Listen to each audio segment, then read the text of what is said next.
Chrissy Grisham has some pretty strong ties to our club. She's visited many times, and she's good friends with most of our members. However, she's technically a member of the Matthews Club.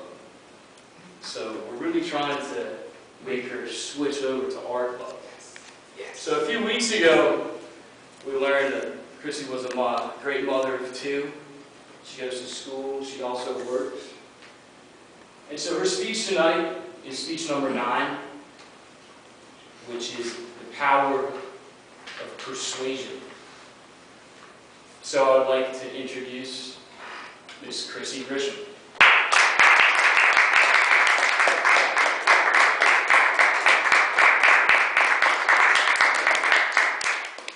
Thank you.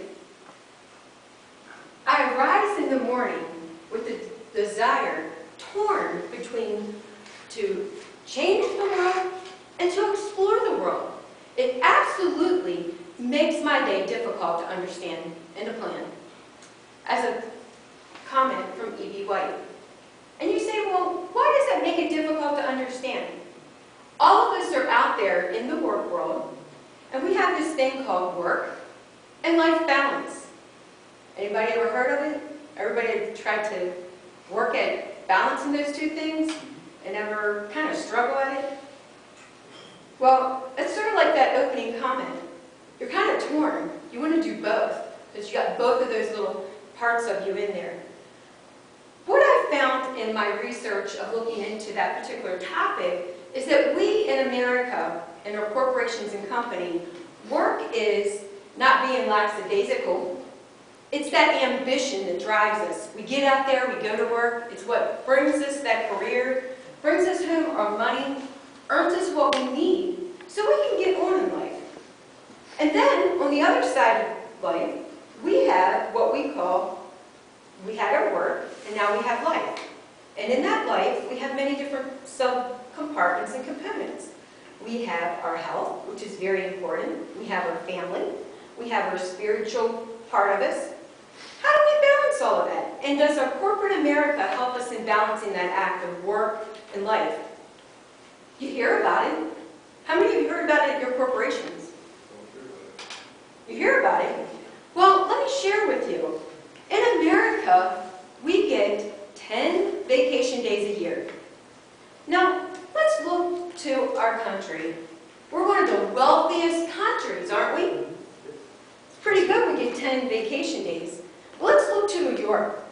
We go over to Europe, and the British, they get 25 vacation days. 25. Not 10, but 25. How about those Germans? We all like those German cars, those Mercedes. You see them on the road. How many days do you think they get? 30. They get 30. So here we are, the wealthiest nation, talking about work and life balance. Kind of doesn't equal out. How many times have you worked at a company and you've been told you're going to be given this vacation day, only to have the boss come in and say, guess what? We need some volunteers to stand up and volunteer for this day. There goes the work and the life balance and trying to make everybody happy, the kids, the husband, the career, and all of that. Another thing that's different about where we are in America and differences between Europe and now is the fact that maternity leave, something we're very familiar with, whether you're male or female, most of us are. Denmark and Norway and Sweden lead the amount of time given for maternity leave. When I was researching this, my mouth was just wide open to the ground, because Sweden provides 68 weeks paid. But let me say that again. 68 weeks paid. That was like breathtaking to me. And then Norway provides 56 weeks. Here we are, the richest country. We believe in family and work balance, but have that kid come back in 6 weeks, and if you want any more time, you can put in for that FMLA. We'll think about it. We'll hold your job for a certain period of time. We really don't want you to balance all that stuff. We want you to be ambitious about our career and our bottom line. So what do? What do? We need to speak up. How do you think those other countries got where they're at? Either they believe in it or they don't. It's time that we start calling our legislatures and asking for them to make changes so that we can honestly be home with our kids, to have this flexibility that they so talk about.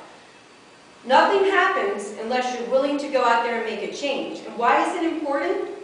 Because all of these things, and it's shown in statistics, that what occurs is that we as Americans are being burnt out.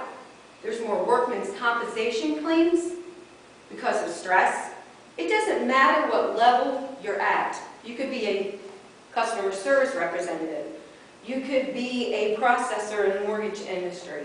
You could be the operations manager. You could be the CEO.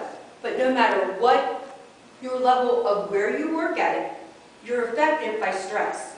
You're affected by it. And I do feel as Americans that we ought to have a work and a life balance.